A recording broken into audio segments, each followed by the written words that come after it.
మీ business ఏదైనా మీ ఊర్లో promotion చేయాలంటే అది సుమన్ టీవీతోనే సాధ్యం. ఇప్పుడే సంప్రదించండి. శ్రీ గురుభ్యో నమః. హరి ఓం.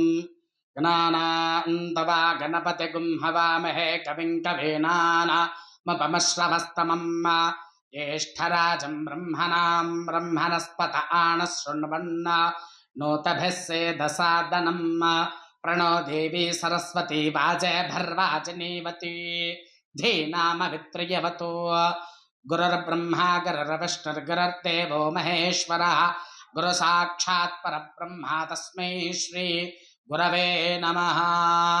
శ్రీ మహాగణాధిపతయే నమః. శ్రీ మహాసరస్వత్యై నమః. శ్రీ గురుభ్యో నమః. హరి ఓం. మాతాపితృసధంయుక్తం న దైవం పితృమర్చయేత. మాతృదేవా నమస్తుభ్యం పితృదేవతాయ నమో నమః. ఓం మాతృదేవతాభ్యాం నమః. ఓం పితృదేవతాభ్యా నమః.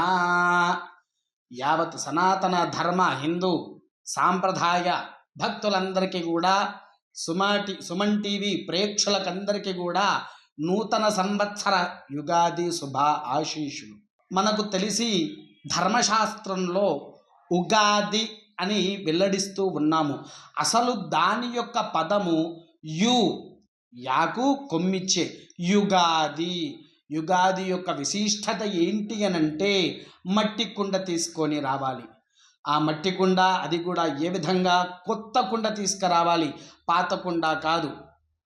కుమరోళ్ళ దగ్గరికి వెళ్ళి కేవలం దీనికోసమే తయారు చేసేటువంటి కుండలు దొరుకుతాయి.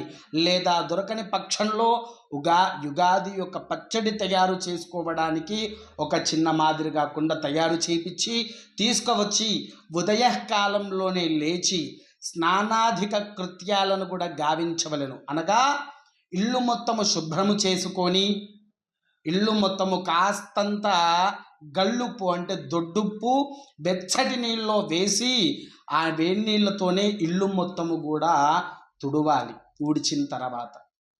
తుడిచిన తర్వాత నీళ్ళల్లో కాస్తంత చింతపండు నానపెట్టాలి. నానపెట్టిన తర్వాత ఆ యొక్క చింతపండును నీళ్ళల్లో పిసికి వేసి ఆ వచ్చేటువంటి చోర్వము ఏదైతే ఉంటుందో, ఉగాది పచ్చడి యొక్క ప్రాముఖ్యత చింతపండు అనగా పులుపు. అట్టి పులుపు దేనికోసము అంటే శరీరంలో ఉండేటువంటి వ్యాధిక తత్వాలను నివారణ చేయడాని కోసము పులుపు వాడాలి. రెండవది ఉప్పు. ఉప్పు ఎందుకోసమనంటే నీళ్ళలో ఉండేటువంటి శక్తాధికం. ఇప్పుడు మనకు వస్తున్నది క్రోధినామ సంవత్సరం. ఈ క్రోధినామ సంవత్సరం ఏంటి అనంటే మామూలుగా ఎంతటి చిన్న పిల్లవాడైనా ఎంతటి ముసలివాడైనా ఎటువంటి కోపము రాని వ్యక్తికి కూడా కోపము తెప్పించి తగాదాలను బాగా పెంచేదే క్రోధినామ సంవత్సరం.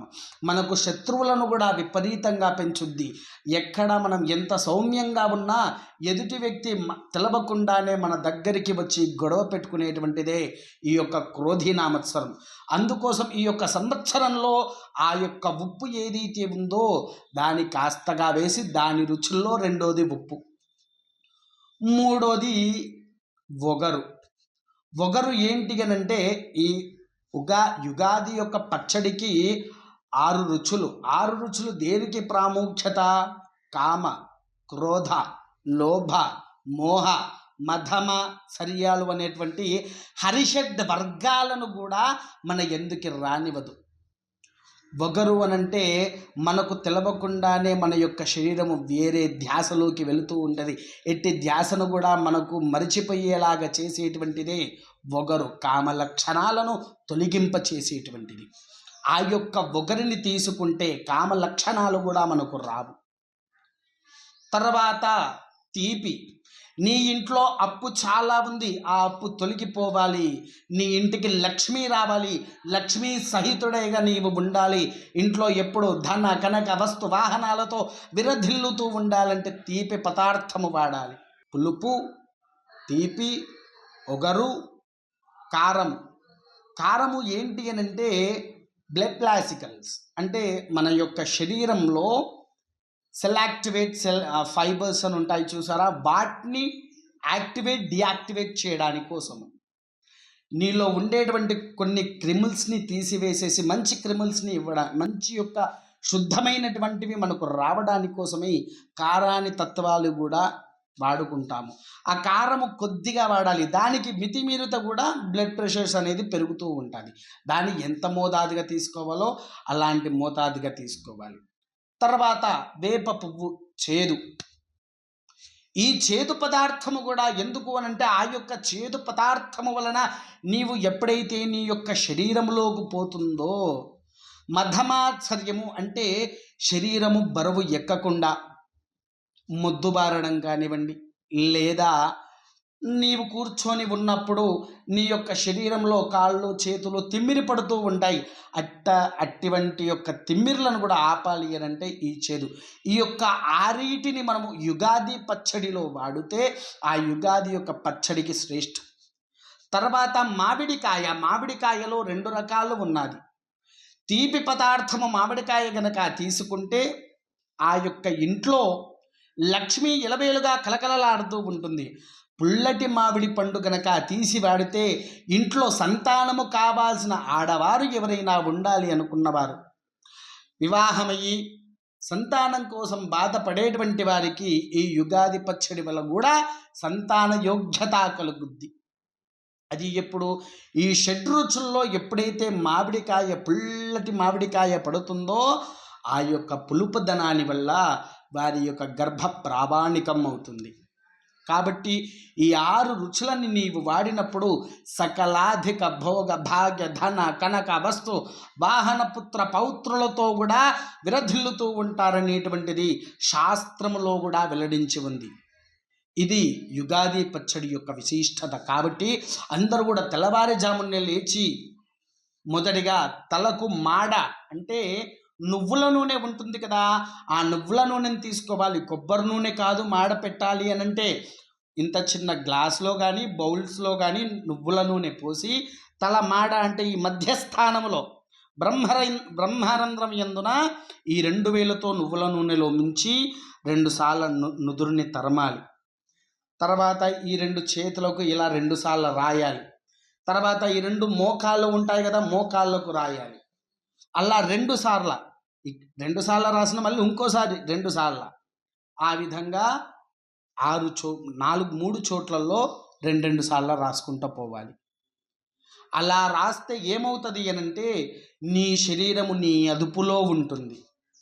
షుగర్, బీపీ, థైరాయిడ్, హస్తమా వంటి రోగాలు ఏదున్నా కూడా సంపూర్ణంగా నివారణంగా చేసేదే స్నానం చేసే ముందు ఎప్పుడైతే దంతధావన అంటే ముఖం కడగడం. నీవు ముఖం కడిగిన వెంటనే మాడుకు పెడతారు తల్లిదండ్రులు. నీకు పుట్టినరోజు వచ్చినా పండుగలు వచ్చినా మన హిందూ సనాతన ధర్మ సాంప్రదాయంలో ఉండేటువంటి ప్రతి ఒక్క పండుగకు ఎంతో శ్రేష్టమైనదే ఆ యొక్క నూనె. దాని మర్దన వల్ల నీ యొక్క శరీరంలో ఉండేటువంటి సకల రోగాలు కూడా తొలగిపోతూ ఉంటాయి. ఆ మర్దన అయిపోయిన తర్వాత తలంటు స్నానము చెయ్యాలి. తలంటు స్నానం చేసేసి బయటికి వచ్చి రాగానే కుంకుమ పెట్టుకోవాలి. ఎందుకనంటే నీవు తలంటు స్నానము చేసిన వెంటనే బయటికి వచ్చావా, నీ నుదుటి మీద కుంకుమ అనేది ఉండాలి. ఎవరైనా తుమ్మినా నీకు అరిష్టమే, దగ్గినా అరిష్టమే. అందుకోసమే స్నానం చేసి బయటికి వచ్చావా అంటే వెంటనే బొట్టు పెట్టుకోవాలి అన్నది మన పెద్దవాళ్ళు శాస్త్రంలో కూడా వెల్లడించి ఉంది. నీవు బొట్టు పెట్టుకున్న తర్వాత పంచ కట్టుకొని స్వామివారి దగ్గరికి, నీ ఇంట్లో పూజ గది ఉంటుంది, ఆ పూజ యందు గదికి కూడా వెళ్ళేసేసి దీపారాధన. మగవాడు ఇంట్లో దీపము వెలిగిస్తే లక్ష్మీ సౌభాగ్యముతో ఉంటుంది. స్త్రీ ఆ యొక్క దీపము వెలిగిస్తే కేవలం తన మంగళసూత్రాన్ని కాపాడుకోవడానికి కోసమే స్త్రీ దీపము వెలిగిస్తుంది. కానీ ఇంటి యొక్క యజమాని ఎప్పుడైతే దీపం పెడతాడో ఆ దీపము వలన తనకు, తన భార్య, పిల్లలకు అందరికీ కూడా సంరక్షణగా ఉండేదే ఆ దీపము. ఆ దేవుడి దగ్గర కూడా పెట్టేసేసి ఈ ఉగాది పచ్చడి కూడా తయారు చేసి దేవుడికి నివేదన పెట్టిన తర్వాత మనము స్వీకరించాలి. దానితో పాటు స్వామివారికి నివేదన భక్షాలు. హిందూ ధర్మంగా ఖచ్చితంగా ఉగాది రోజు భక్ష్యాలు తయారు చేసి ఆ భక్ష్యాలు గనక భుజిస్తే మన యొక్క నరాల వ్యాధులకు సంబంధించేటువంటి రోగాలు హరింపైపోతాయి. నరాలకు సంబంధించేటువంటి వ్యాధి రాదు.